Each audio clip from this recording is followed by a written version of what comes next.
Today we have a very good session because we have a distinguished guest from UK, from Hull University. First is Amal Hayati and second is Lynne Barrow. So both of them are lecturer from accounting department in Hull University Business School. And Lynne, she is the associate dean for international from Faculty of Business, Law and Politics University of UK. Today, Lynne will share her experience on research and also she will explain on the academic life in the UK.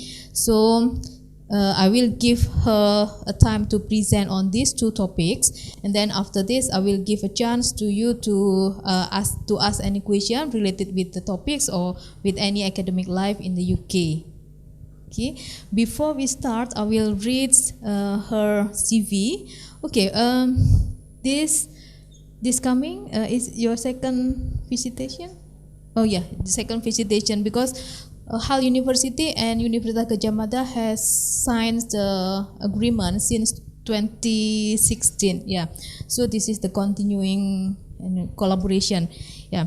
So I will read in a brief her CV. Lynne has worked extensively in both private and public sector, and her expertise is based on extensive practical experience and academic rigor gained through 30 years of experience in the UK and overseas, including senior management experience. She has held several senior financial management posts in the various public sector organizations. Then second, for the academic teaching and research, she had held a number of full-time university posts and had a wide range of academic on management, administrative and teaching experience. So this is a brief of her CV. And without ado, I will give time to you, and time is yours. Okay. Thank you. Thank you very much for coming, everybody. As Wuri has very kindly explained, I'm Lynne, and I'm the Associate Dean International for the Faculty of Business, Law and Politics at the University of Hull. And I'm going to talk to you a little bit about my research, but not for too long, and then talk to you about studying in the UK and studying in Hull and what it's like to come and study at Hull. And as Wuri says, we have a progression agreement where you can study for 3 years undergraduate here and then join us for 1 year in Hull and get both degrees. So you can get an undergraduate degree from here at Gadjah Mada and you can get an undergraduate degree from Hull just by doing 1 year in the UK. And we also have a master's collaboration where you can join us for a year in Hull and take a master's programme. So I'll talk to you a little bit about both of those. As Wuri said, I worked for a long time as an audit manager in the public sector. So I've worked probably all of my life really on the interrelationship between the public and the private sectors. So the ways in which the two sectors come together to provide services to the public. And on the way here in the taxi, I was talking to Wuri about the kind of services that your government provides that are like that. And apparently there's a traditional market where the public and private sector come together. The private sector have built the market building. They take the rent from the stallholders for 25 to 30 years. And then after 30 years, the market becomes under the ownership of the public sector. And that's over the last 20 years, that's been the way most public sector services in the UK have been funded. So it's impossible almost in the UK to get a hospital or a school or a road built without using private sector money. So it requires the use of investment banks and the private sector to create big companies that then lease assets back to the public sector. And I was only reading yesterday in the news that the EU auditors have just audited a very big range of these schemes across the whole of Europe and found that none of the ones that they audited provided value for money. and that it's actually cost the public sector at least 56% more than it would have done if the public sector had provided the service themselves. And so that's quite a bad indictment of the way in which public sector services have been funded in the UK and in the EU, and increasingly in countries like Indonesia and Malaysia, and particularly in Australia. In Australia it's very common. It's not a good recommendation for these schemes, and so governments around the world will be looking at these schemes to try and see whether or not they can make them any better value for money. So that's me, stood, I think, in Malaysia somewhere. My research, as I say, is this crossover between public and private sector and about accountability and governance. And by accountability we mean, are the governments accountable to society? So all of you pay taxes, just like I pay taxes. What does the government do with my tax? Does it use it appropriately? Is it governed properly? Does the government behave appropriately and use that money effectively? And that's been the focus of my research and my working life. I started my working life at 17. So I started training to be accountant at 17, and by about 21 I was advising government ministers and local authority councillors on how to best use public sector money. And so it's been a long time that I've been looking into this. So I'm not going to labour my particular research study because it follows the standard format of all research studies, looking at the data, looking at the journals, deciding whether or not there's a gap and what that gap is and what I want to investigate. So in this case it was governance of partnerships. What the contextual significance of the study is, and I've talked to you a little bit about that just now, about the fact that governments use lots of our money every day to buy things. Are they doing that appropriately? Are they doing that effectively? Are they doing it and creating value for money? And what were the previous studies? What did they say about all of this? So what did the previous journal articles say? Then what's the gap, the individual little bit that I wanted to look at? That's how we always do research studies. We look for that gap. What's the significance of my particular study? And one of the significances of my study is that I've been doing it a long time. So I have a lot of experience. I've worked with a lot of government ministers, and so I have something to add. My voice means something because I have experience to add, and putting that into a research study always helps. So it's probably an anathema to many of you, but as an accountant we're often required to look at numbers and do things in a very positivist way, whereas I'm quite a qualitative researcher, so I look more from a qualitative perspective, more from the perspective of individuals and, you know, the views that people hold about things. So rather than it just being purely about numbers. What was the problem?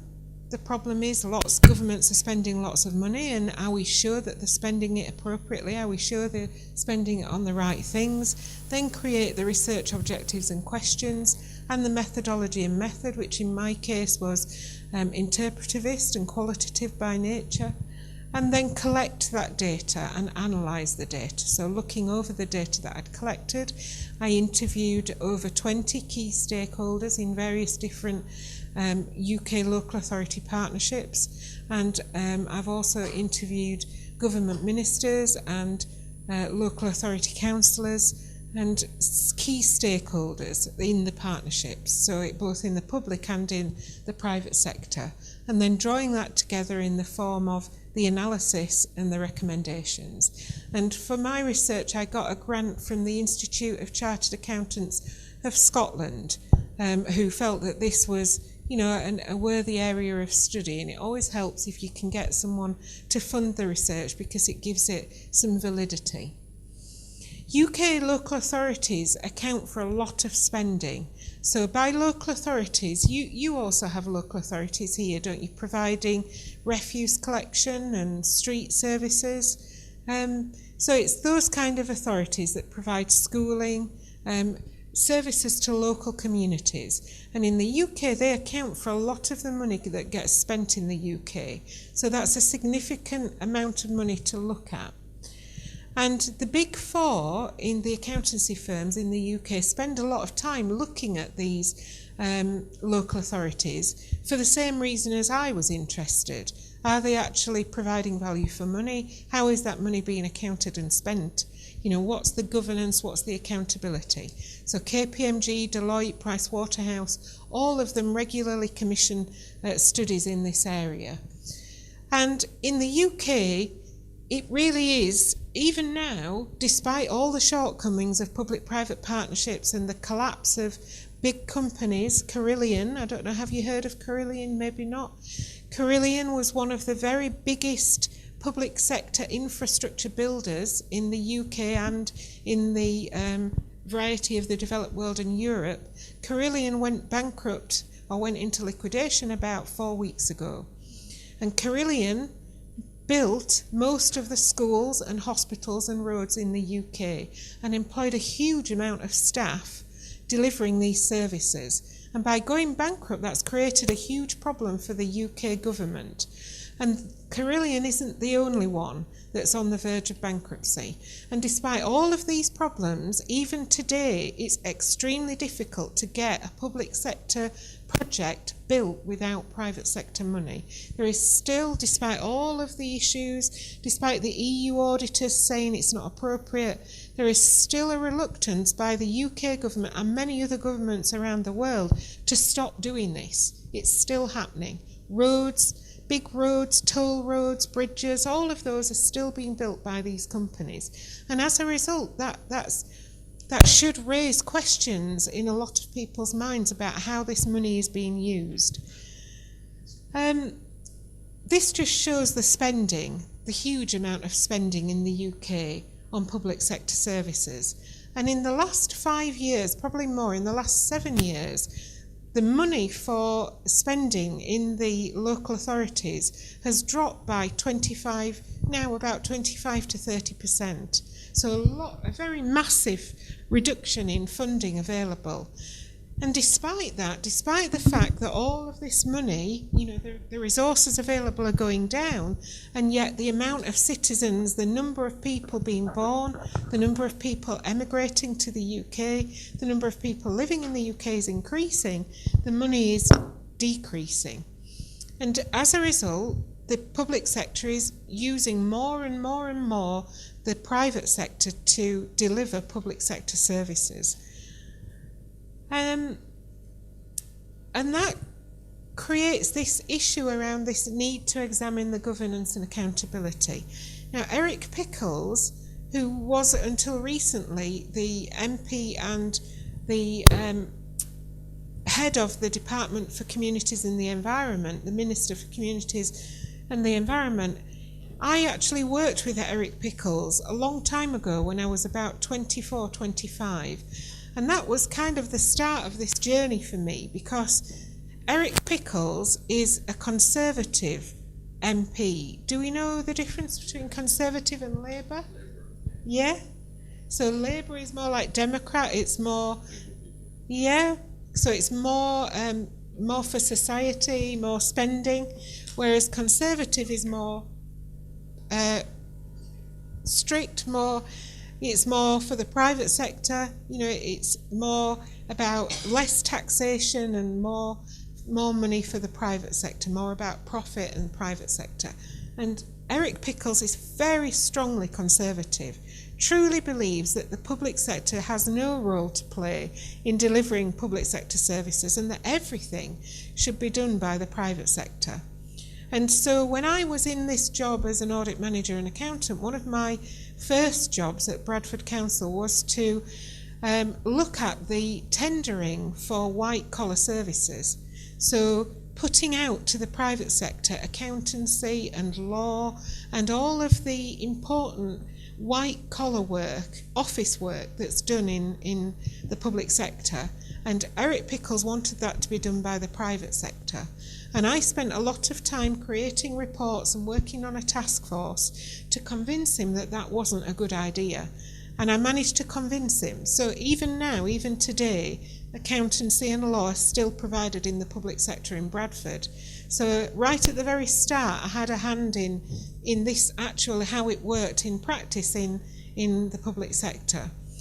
But sadly, he did go on to be an MP and continued to espouse this need for the private sector to deliver public sector services.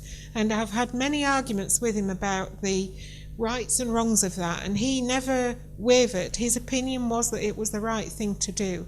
I think perhaps now with the Carillion collapse and other things, he's perhaps reconsidering his position, but even today there is still the Conservative Party are still very dogged that everything should be in the hands of the private sector. And Eric Pickles recently got rid of the Audit Commission in the UK, and the role of the Audit Commission was to look at the governance and accountability of the local authority public sector. And the Audit Commission was there as kind of the overall auditor for local authorities, and Eric Pickles just got rid of them. Now, why might we just remove a layer of auditors? Why might someone want to do that? Why do you think someone might want to get rid of a layer of audit, or, a way of looking at governance and accountability and efficiency and value for money? Well, one way might be to just get rid of some costs, might it? Might be, well, we need to save some money, so how can we save money? We get rid of some auditors who cost lots of money. And the other reason why you might get rid of auditors is to stop people checking things. Because what do auditors do? Auditors examine, don't they? They look at the evidence, they examine, and they say, is this right? Is this wrong? Is this value for money? Is it efficient?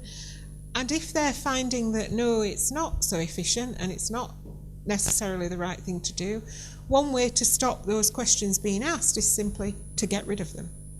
So, the jury is out over why that happened, but there is no longer an audit commission in the UK. So unlike in the EU, where these EU auditors are commenting on the use of the private sector for public sector money, there is now no longer that function in the UK. And that has created some issues, as I'm sure you can imagine, for governance and accountability.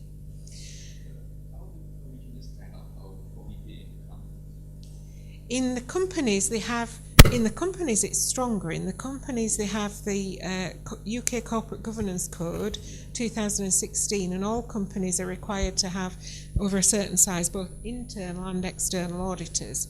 There is a similar position in the government structure, the Audit Commission kind of the Audit Committee. Well, in the public sector, there were three parts. There was internal audit, which there still is. There was the National Audit Office, and then there's the Audit Commission. And the National Audit Office is still there, and they're like the equivalent of the external auditors. So it's like a public sector company. The internal auditors are in the public sector organisation, and the National Audit Office are the external auditors.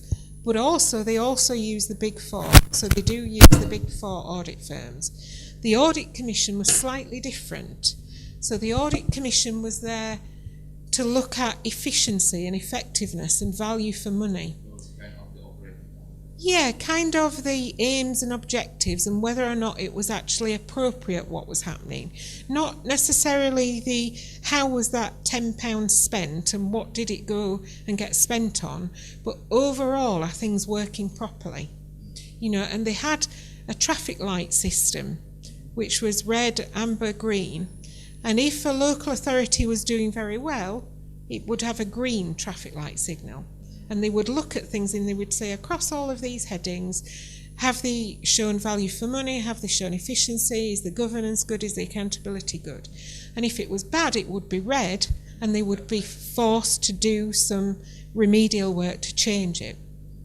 So the Audit Commission kind of had a different role, and that was Eric Pickles' argument for getting rid of them. He said they're not needed because we've got the internal auditors and we've got the external auditors, the National Audit Office and the Big Four, so why do we need them? No, well in some countries they do and in some countries they don't. But the Audit Commission had been in place in the UK since 1983. some people in the public sector thought it was too rigid and it asked too many questions, and some people thought it was a good idea. It depends on your perspective on oversight and on governance. I don't know, do you have inspectors of schools here and inspectors of universities? It was like that, like Ofsted, like HEFCE in the UK, who go in and inspect UK universities. Yeah, the Audit Commission was like that. And it's more focused in internal audit. Yeah, more on efficiency and value for money, and yeah. So we've ended up with a lot of these partnerships, which we call significant partnerships in the UK. So there are public-private partnerships where the public and the private sector come together to create an asset and then deliver a service to the public. And then there are significant partnerships which are even wider than that, and maybe charities, it may be third sector organisations, maybe voluntary organisations coming together. CPFA is the public sector accountancy body, Chartered Institute of Public Finance and Accountancy. So public sector accountants are members of CIPFA. It's like ICAW or CFA for the public sector in the UK. And I think everyone agrees that the need for accountability and governance is really important. We need to understand these governance and accountability arrangements. So this study took into account the elected members, the ministers, the councillors, the people who were appointed by a vote system to represent society, the officers, the people who work for the partnerships and the local authorities and the public sector, the stakeholders, so the chief executives of the private sector companies, the chief executives of the charities that were involved in the study, the staff who worked in the partnerships delivering the services, so it might be, say, a highways service that's been delivered, those staff, and then the board members of the private sector organisations and the partner organisations. So I interviewed a very big range of different stakeholders. And this underpinned the study, and the Comprehensive Area Assessment Framework was the Audit Commission's framework for looking at the efficiency of these public-private partnerships, these significant partnerships. And just like we've talked about the UK Corporate Governance Code 2016, which underpins corporate governance in private sector companies, the CIPFA Solace Code underpins governance in public sector organisations. So we have the private sector code and the public sector code. And there were a wide range of studies. I looked at a huge range of studies. English, Grimsey and Lewis. Grimsey and Lewis are Australian academics, and they're very prolific about writing about public-private partnerships. And I've met Mervyn Lewis, and he works with his son-in-law, who works for a private sector firm like Carillion. And they together do a lot of research on public-private partnerships. Demirag and Kadaru were based in Belfast, and they did a lot on public-private partnerships. Istemi Demirag is now in Kiel. So I met a lot of these academics at conferences, and that's something that I would suggest that you start to do as you do more research. The more people that you meet in your subject discipline, the easier it will be to get published, because obviously you'll meet editors and you'll meet people who will be able to talk to you from their perspective of researching a study for a long period of time. But in my case, the gap was about this governance and accountability of these partnerships. At the point at which I started this study, there was very little that had been done about looking at governance and accountability in partnerships. Some work had been done on the audit of the partnerships, like the National Audit Office and the Big Four audit of these public-private partnerships, but not very much on governance. And this is a cartoon that represents the problem with public-private partnerships. do public-private partnerships benefit the community? Well, if the first purpose of having the public-private partnership is to return dividends to shareholders, so that's the primary aim of the partnership, to give money back to the shareholders in the private sector company, do we feel that that's for the benefit of society?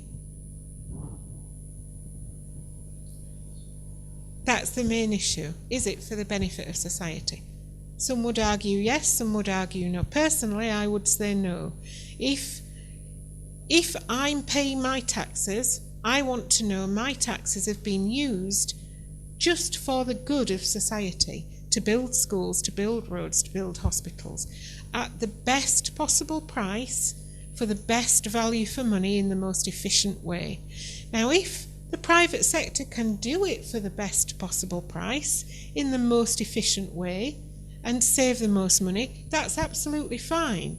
And if in the process of that they also make a profit and give money back to the shareholders, that's absolutely fine. But if they don't do it for the most efficient way and with saving the most money, and yet they are still returning a profit to the shareholders, then they are using my taxes to pay a dividend, and that's not appropriate. So that's the question. The question is, do these public-private partnerships actually, in real life, deliver value for money? And I think over the time of me studying this since 2007, 2008, it's been proved no. Time and time again, in many, many cases, no, they don't. And all that happens is that the private sector company makes a lot of money and then goes bankrupt when things get hard. And that's what's happened with Carillion. Carillion have gone bankrupt, not only owing the public sector a lot of money, but also owing their own pensioners money. They've disappeared. They've taken pension funds that should have been used for their own employees, and they've just disappeared. They've disappeared into a black hole. And so that's a problem. That's the main problem. That's what lies at the heart of all of this. And there is still a huge amount of work to go on throughout the world, unpicking these contracts and looking at them to say, did that actually deliver value for money? And should we actually be using that process? And sadly, what tends to happen is that a system becomes common in the UK and the US and Australia, and is then exported to countries like Malaysia, like Indonesia, like Vietnam, like Thailand, and it's often used for long after it's realised it doesn't work properly. So I visited Malaysia in November, and I stayed in a hotel, and there was a conference in that hotel, and the conference was an Amway conference. Do you know who Amway is? Multi-level marketing, and that got banned in the UK. Amway got kicked out of the country at least 20 years ago, and yet I was there in Malaysia in a hotel with them undertaking an Amway conference. That disgusted me, because those people were making money out of Malaysian people by, I don't know if you know about Amway, where they basically encourage you to buy and buy and buy products and store them and then sell them on. And it's a pyramid scheme. And so the people at the top make a lot of money, and the people right at the bottom lose a fortune. And that's the principle with public-private partnerships. That's how it appears to me. It isn't working in the UK, it's not working in Australia, it's not working in Europe. So what do? We export it to another country that doesn't know anything about it and then uses the same system. And that's not good. That's not good. So people like you're the new wave of researchers.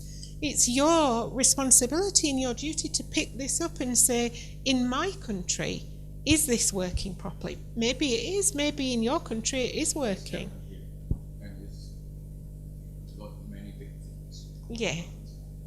It is happening here. It is. You've got roads, you've got these markets, and it will get more and more. It will happen more and more as they stop being able to sell it in the UK And in Europe and in Australia, they will start to sell it more here.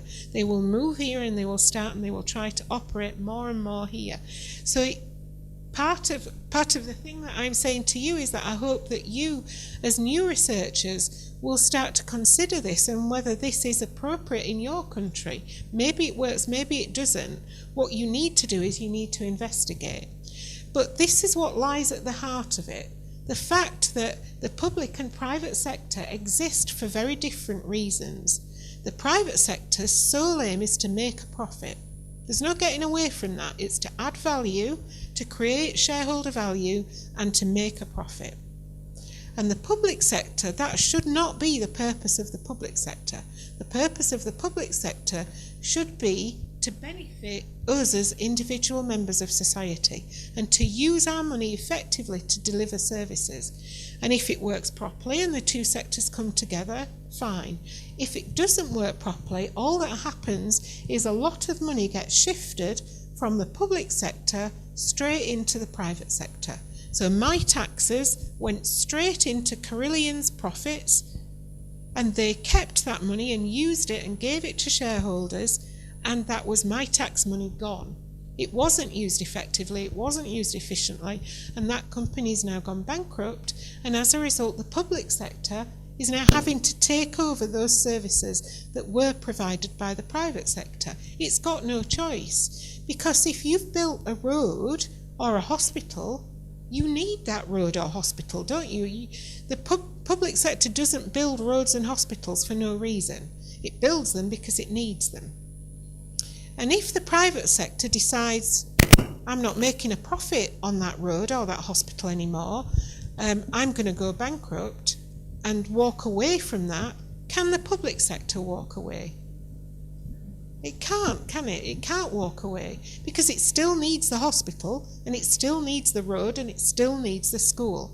So the public sector picks up the pieces, deals with all of the costs, people being made redundant, not having jobs, pension fund losses, and then still has to carry on providing that service. And that's the problem that lies at the heart of this study. Where these two sectors come together, unless the private sector is doing it efficiently and saving a lot of money, it doesn't work.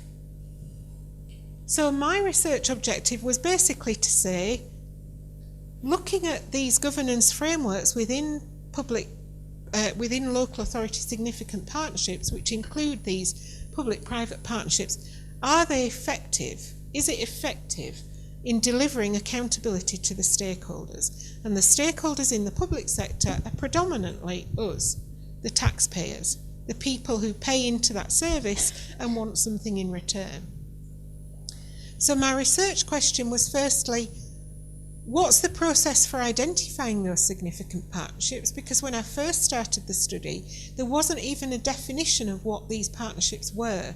We knew about public-private partnerships, but not about similar partnerships with charities and third sector organisations. And then what type of partnerships actually exist? And there were hundreds in local authorities. There was a massive amount. I was astonished. In one local authority, there was something like 300 of these significant partnerships. So the public sector was using these over and over and over again without really considering how effective that was, whether or not it actually worked for the public sector. And then within those partnerships, what governance frameworks were there? So as your colleague here or friend has said, about the corporate governance code in the UK, about the need for there to be private sector auditors, what was the need within these local authority partnerships? So it was the SIP for Solace framework, the need for good governance in public sector organisations, which is similar to the UK corporate governance code. And then how effective are those governance mechanisms in delivering accountability? So do those governance mechanisms actually work? Are they the appropriate governance mechanisms? And partway through the study, the Audit Commission, which was one very big part of the governance mechanism, just got abolished. So that raised a very interesting question in itself. just abolishing, removing a very significant part of that governance framework partway through. That was a significant issue. And the research study methodology, you know, I personally don't believe that we can measure the world purely by numbers, despite the fact that I've been an accountant since I was 18. Well, 21 I was finally qualified. I still don't believe that we can measure everything by numbers, because I think we're individuals, organisations have their own behaviour. Yeah, we are. And every country, the more I travel, the more I realise that that's true. Every country has its own social context and its own ways of working and its own organisational behaviour. And so I personally believe that, you know, an interpretivist structure where we examine people's views and perceptions helps us to understand in more detail the world around us and what's actually going on in the world. And so I adopted an interpretivist approach with a more qualitative methodology. I chose the two case study authorities because they were very big local authorities in the public sector, probably similar size to maybe Yogyakarta, not Jakarta, but Yogyakarta and let me think, maybe Bandung, maybe a bit bigger than that. Quite big local authorities, but not so big as, say, Manchester or Leeds in the UK, Manchester or London in the UK. There are lots of ways to choose case studies and how you compare them. You can choose one case, you can choose a couple of cases and compare them directly. You can choose 3 or more. Personally, I went for 2 illustrative case studies and compared the 2 side by side, picking what I felt were illuminating examples, the best examples I could find of what I wanted to look at. So I collected the data for research questions 1, 2 and 3 by both sending out a questionnaire. So although I did an interpretivist methodology, I sent out a qualitative questionnaire to the SIPFA-FAN, and SIPFA-FAN is the organisation for the chief finance officers in public sector organisations in the UK. So all the directors of finance in public sector organisations in the UK, and asked them their opinions. I also undertook a number of semi-structured interviews with various key stakeholders, and I looked at an awful lot of documents and archives in the 2 case study authorities. And then for the final question, I asked a huge range of stakeholders their opinions about the effectiveness of what I'd found around these governance structures and whether or not they felt they were effective. And what was interesting was that each different type of stakeholder had their own opinions, and their own opinions were almost biased towards their particular job or profession or role in that organisation. So the chief finance officers, the directors of finance, were very focused on audit and governance and value for money, as you would imagine, very, very concerned about how the money was used. So more about the finance, whereas the chief executives of the charity organisations were much more concerned about the people who they looked after and their own individual stakeholders within their organisations. So it did bring a lot of very rich data that helped me to understand it from a variety of different perspectives. So I held a workshop to identify which partners were significant. This is what the local authorities did to pick their significant partnerships. They had a variety of ways of choosing whether or not these partnerships were significant. And this was part of the study, finding out how the local authorities had decided whether these partners were significant. But both local authorities had used the same scorecard approach. So they'd had like a scorecard where they ticked things off and said, does this partnership get more revenue than, say, £1 million a year? Has it got more than 50 staff working for it? And it identified its partnerships by a tick list going through this scorecard approach. And it was based on 6 factors: the cost of the partnership to the public sector, the relationship to the corporate and strategic priorities, the problem that would happen if the partnership failed, so what would happen if the partnership went into administration, whether or not the partnership was able to make its own decisions, was an autonomous institution in its own right, whether or not it had partnership status by law, and what the risk of the partnership was to the local authority. And one of the case studies had a 7th impact factor to do with local area priority indicators. And then based on that analysis, what types of partnerships were in existence?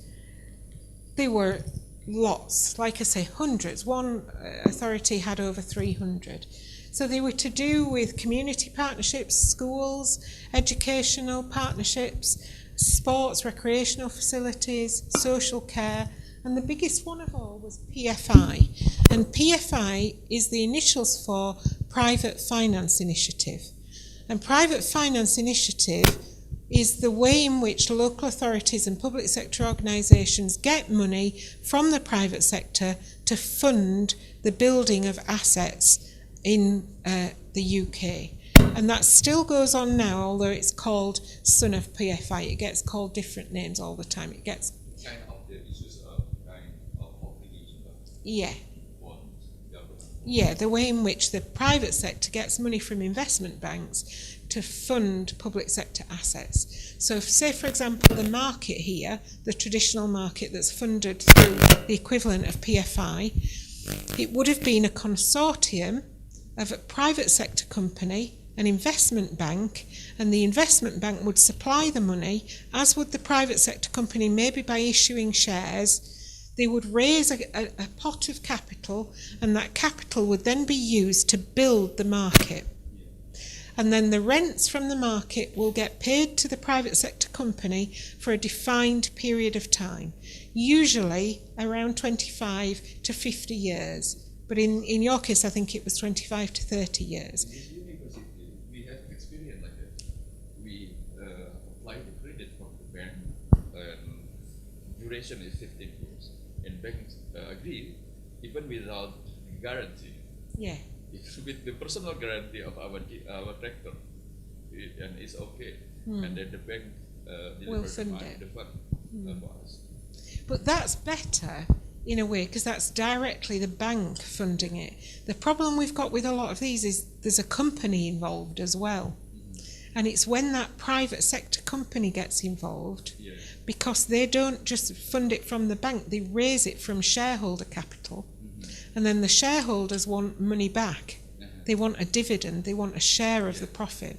And in this university, to accommodate that one, we create holding companies. And based on the holding company, we apply the credit to the bank. And then we share the dividend to the university as stockholder. So the university has 99% of the share of the holdings.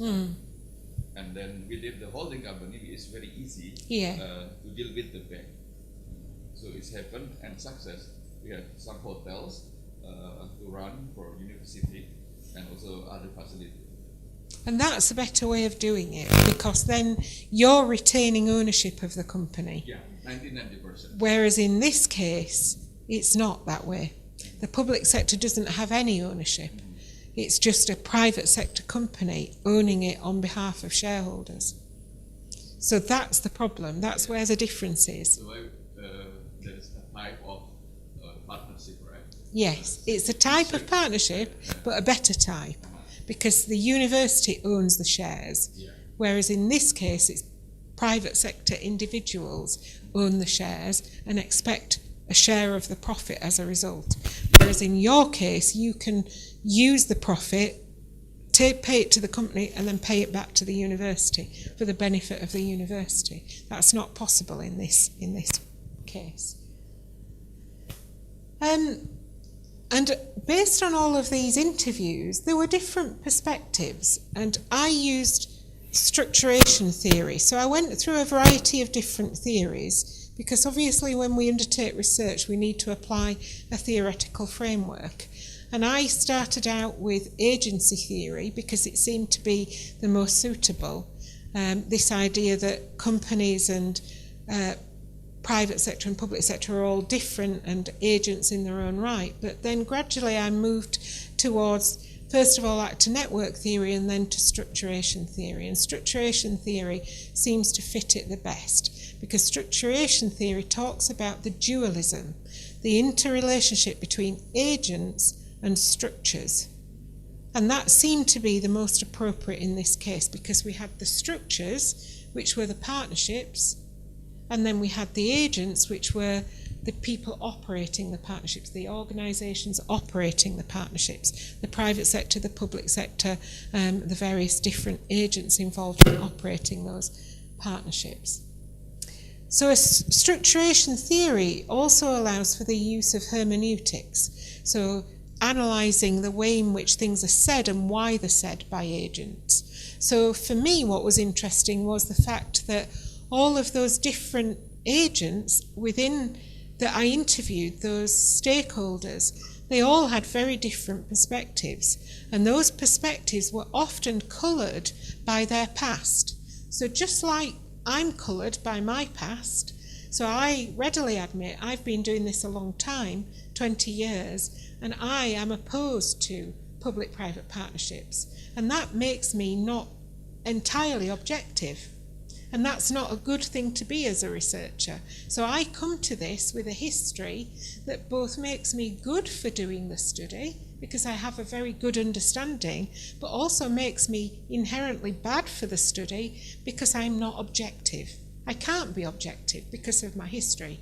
And it was exactly the same with the people that I interviewed. They couldn't be objective because they were involved, and they had their own views and their own perspectives. And that helps you to get a richer study, because when you're writing a research project, the most boring type of research project in the world is a description.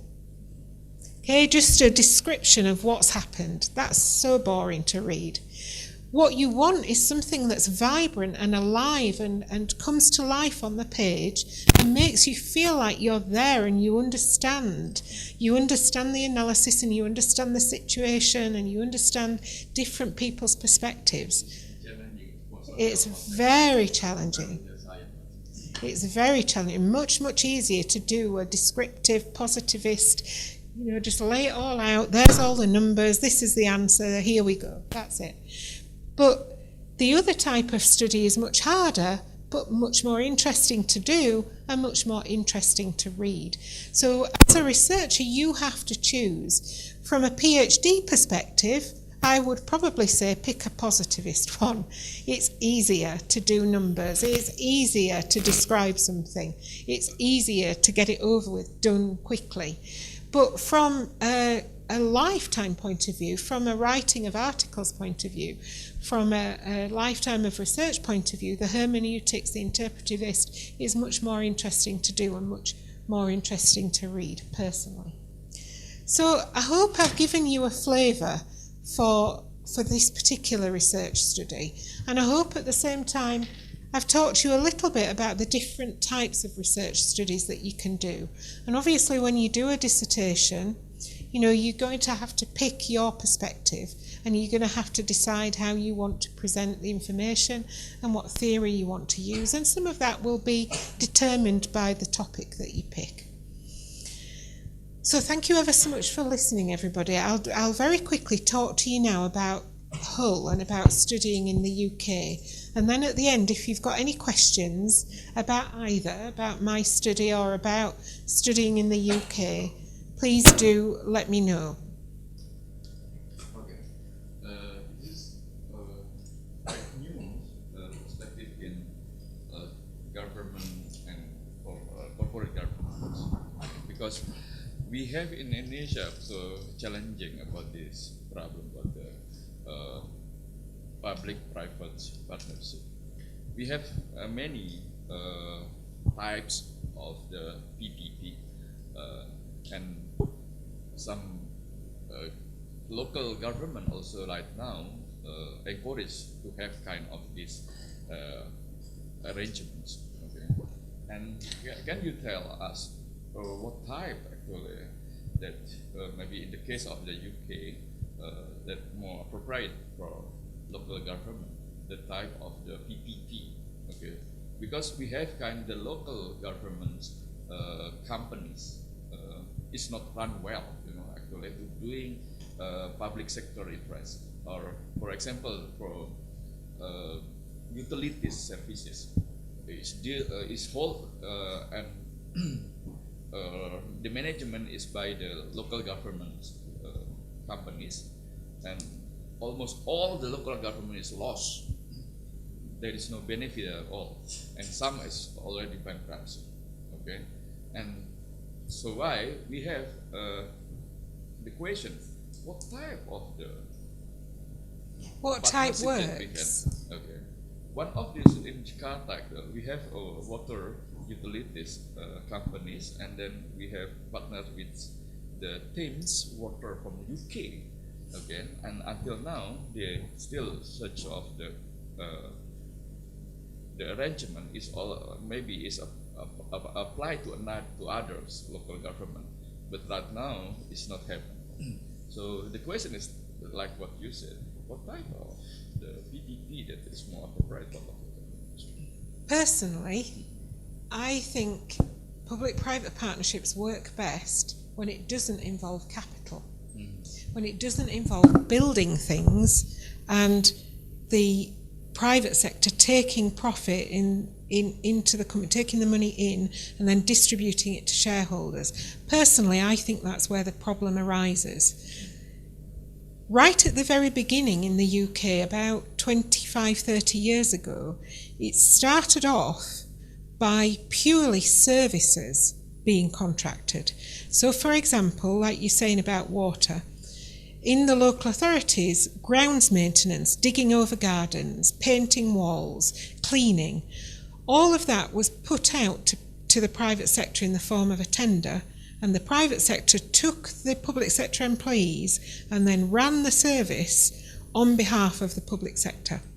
And that works well because the private sector brings efficiency, the private sector forces the people to work more efficiently. The private sector benefits from that efficiency saving, but the public sector still gets a service. But the minute that you start to involve money, big sums of money, capital investment, building things like universities and schools, the profit then becomes much, much bigger, and the profit then ends up taking over any efficiency savings you might have made to start with. And that's the difficulty. It's about trying to limit the private sector's ability to take profit from the arrangement and to use it for the benefit of shareholders, when in fact it should be being ploughed back in to the public sector service. So like you've just said about the university, where you created your own holding company, you got the investment into the holding company, the university owns almost all of the shares, and the money that goes into that holding company is then used for the benefit of the university. That's a much better model. Yeah. So the model of the university is actually we are one of the example university in the kind of the partnership, and we are success with banks, and we have some achievement for that one, even in the research area, but right now we still have a lack of the legal background because of it's not applied by others, because of there is no lack of law, so we can more flexible actually, but in the good, I think in the future still we need legal to legalize of our Well, I think that comes with time. You know, especially if you're the first to do something or one of the first, there isn't usually a structure in place for you to deal with that to start with, and then that structure it starts to get imposed because other people start to take on the same provision.